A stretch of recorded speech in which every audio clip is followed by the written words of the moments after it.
নমস্কার বন্ধুরা, আজকে বানাবো খারকোল পাতা বাটা। আপনারা চাইলে এটা বাড়িতে বানাতে পারেন। তার জন্য যে উপকরণগুলো লাগবে সেগুলো হচ্ছে একটা মাঝারি সাইজের পেঁয়াজ, 10 থেকে 12 কোয়া রসুন, হাফ চা চামচ পরিমাণ কালো জিরে, 1 চামচ কালো সর্ষে, 3-4টে শুকনো লঙ্কা। তারপর শুকনো কড়াতে খারকোল পাতা কিছুক্ষণ নেড়ে নেব। তারপর অল্প একটু সেদ্ধ হয়ে আসলে সামান্য পরিমাণ নুন দিয়ে দেব। তারপর হালকা সেদ্ধ করা খারকোল পাতা নামিয়ে নিয়ে আবার কড়া গরম করে তাতে তেল দিয়ে রসুন প্রথমে ভেজে নেব, তারপর পেঁয়াজ ভেজে নেব।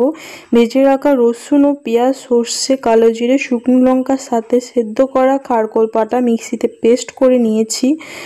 তারপর কড়াতে তেল দিয়ে পেস্ট করা সমস্ত উপকরণ দিয়ে দেব। 5 থেকে 7 মিনিট কড়ার হালকা করে নেড়ে নিয়েই রেডি হয়ে যাবে খারকোল পাতা বাটা। এবার রেডি হয়ে গেল পুরো খারকোল পাতা বাটা। গরম গরম ভাত দিয়ে খেতে ভালো লাগবে, বাড়িতে বানিয়ে দেখতে পারেন।